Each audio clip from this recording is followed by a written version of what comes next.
السلام علیکم دوستوں، میں امید کرتی ہوں آپ لوگ دنیا کے کسی بھی خطے میں اس چینل کو دیکھ رہے ہوں، انشاءاللہ خیریت سے ہوں گے۔ چینل پر آنے والے نئے سبسکرائبرز کا بھی بہت شکریہ، آپ لوگوں کی رائے بھی مجھے مل رہی ہے۔ آپ میں سے بہت سے دوست یہ جانتے ہوں گے کہ پاکستان کے میڈیا میں گزشتہ ہفتے یہ خبر بہت تواتر سے چھائی رہی کہ پنجاب کے سیاحتی مقام مری میں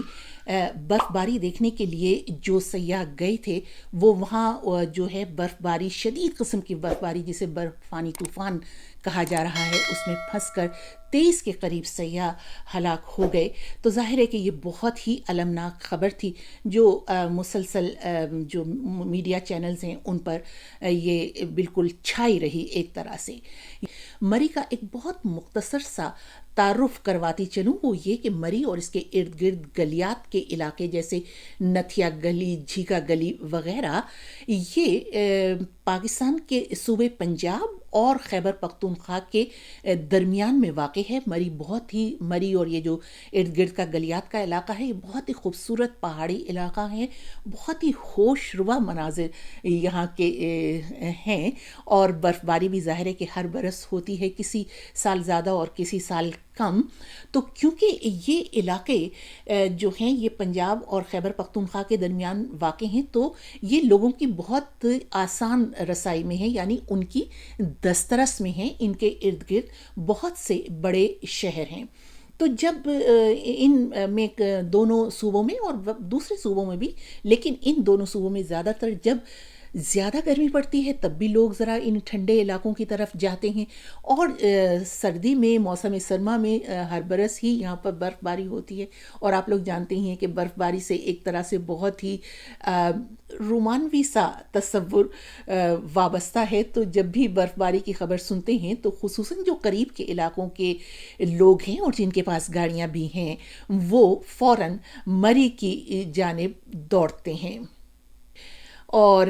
جیسا کہ میں نے پہلے کہا کہ یہ بہت ہی خوبصورت علاقے ہیں، تو وزیر اعظم عمران خان اپنے اہل خاندان کے ساتھ عید کی چھٹیاں نتھیا گلی میں ہی گزارتے ہیں۔ معلوم نہیں کہ وہ ان کا اپنی ذاتی رہائش گاہ ہے یا سرکاری رہائش گاہ، لیکن بہرحال وہ عید کی چھٹیوں میں یہاں پر آتے ہیں، اور جو پاکستان کے امراء ہیں، چاہے وہ بزنس مین ہیں یا وہ سیاستدان ہیں یا جو اور زمیندار وغیرہ ہیں، ان لوگوں نے تو باقاعدہ گلیات میں چھٹیاں گزارنے کے لیے اپنی اپنی رہائش گاہیں یہاں پر بنا رکھی ہیں۔ جو ٹریفک جیم ہے وہ اس میں خصوصاً اس زمانے میں جب چھٹیوں میں لوگ یہاں پر آتے ہیں بہت ہی زیادہ بڑھ جاتا ہے۔ تو کہاں کہ جب کہ موسم بھی خراب ہو اور یہ کہا جائے کہ اس میں مری شہر میں صرف 32,000 گاڑیوں کی گنجائش ہے، لیکن صرف ایک ہی راستے سے 72,000 گاڑیاں یہاں پر ایک دن میں یا 2 دن میں داخل ہو گئیں، جبکہ جو مری کے دوسرے راستے ہیں یعنی خیبر پختونخوا وغیرہ سے، وہاں سے بھی گاڑیاں آ رہی تھیں۔ تو ایک جو خبر ہے، جو اعداد و شمار ہیں ان کے مطابق کوئی 1.5 لاکھ گاڑیاں یہاں پر مری میں اور گلیات میں موجود تھیں اور داخل ہو چکی تھیں ان 1-2-3 دن کے دوران جب یہاں پر شدید برف باری کی پیش گوئی کی گئی تھی۔ اور اس دوران یعنی ان 2-3 دنوں کے دوران جب شدید برف باری کی پیش گوئی بھی تھی اور بہت زیادہ تعداد میں لوگ بھی وہاں پر جا رہے تھے، تو حکومت کے وزراء اور خود وزیر اعظم عمران خان اپنی ٹویٹس میں شادیانے بجا رہے تھے، اپنی حکومت کی کامیابی کے ڈنکے بجا رہے تھے کہ اتنی زیادہ تعداد میں گاڑیوں کا کسی سیاحتی مقام پر جانا، اس کا مطلب یہ ہے کہ ملک کی معیشت جو ہے وہ بہت ہی اچھی ہے۔ اس سے پہلے جب جنرل مشرف کا دور تھا تو اس زمانے میں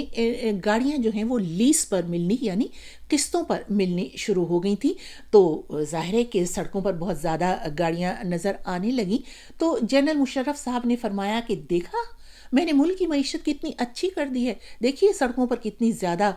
گاڑیاں نظر آتی ہیں، اس کا مطلب یہ ہے کہ ملک کی معیشت بہت ہی اچھی جا رہی ہے۔ میرا جی چاہتا ہے کہ میں کہوں کہ اے عقل کے اندھے حکمرانوں، سڑکوں پر زیادہ گاڑیاں ہونا کوئی اچھی معیشت کا پیمانہ نہیں ہوا کرتا، بلکہ اس کا مطلب یہ ہے کہ اس 22 کروڑ آبادی والے ملک میں اور اس کے بڑے بڑے شہروں میں عوام کے لیے بڑے پیمانے پر ذرائع آمد و رفت کا بالکل کوئی نظام سرے سے بنایا ہی نہیں گیا، جبکہ عوامی ذرائع آمد و رفت کس قدر اہمیت کی حامل ہے، اور جو بڑے شہر ہیں اور جو ترقی یافتہ ملک ہیں وہاں پر اس کی کس طرح سے منصوبہ بندی کی جاتی ہے۔ اس کی ایک مثال یہی لندن شہر ہے، جہاں کی آبادی اس وقت کوئی 94 لاکھ کے لگ بھگ ہے، یعنی 1 کروڑ سے بھی کم، لیکن یہاں پر جو عوام کے لیے ذرائع آمد رفت ہیں، جو زیر زمین ٹرینیں ہیں یا جو زمین کے اوپر ٹرینیں ہیں، اور جو بسوں کا پورا نظام وغیرہ ہے، یہ سب 19ویں صدی میں بننا شروع ہوا تھا۔ لندن کی ایک بہت جو مشہور زیر زمین انڈر گراؤنڈ ٹرین ہے پکاڈلی، یہ 1890 کے عشرے میں بن کر مکمل ہو گئی تھی۔ یہ یہاں کے لندن کے جو ہیتھرو ایئرپورٹ ہے یہاں سے لے کر شہر کے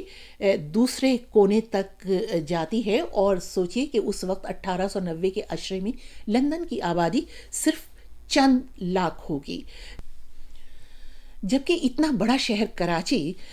جہاں کی آبادی بڑھتے بڑھتے 2.5 کروڑ تک جا پہنچی، مجھے حیرت ہے کہ وہاں پر اس طرح کا کوئی عوامی سطح پر یا عوام کے لیے آمد و رفت کا کوئی بڑا یا چھوٹا نظام سرے سے موجود ہی نہیں تھا۔ اور یہ جو گرین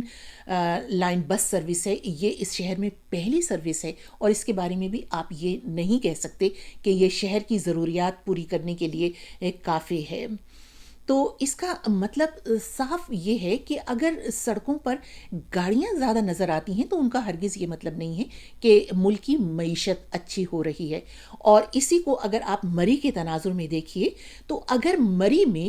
گاڑیاں زیادہ جا رہی ہیں تو یہ لوگوں کی مجبوری ہے۔ کبھی حکمرانوں نے یہ سوچا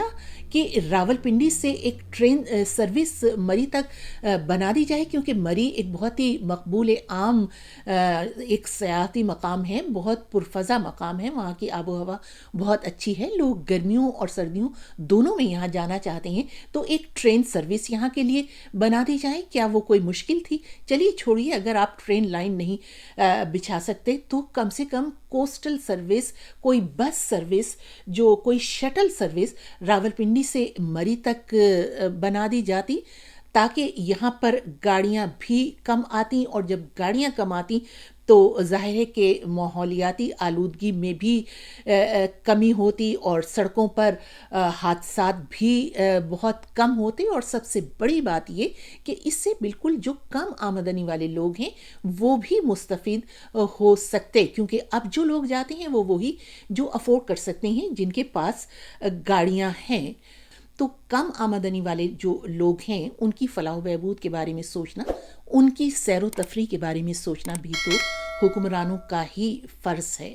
لیکن یہ ان ملکوں میں سوچا جاتا ہے جہاں پر عوامی فلاح و بہبود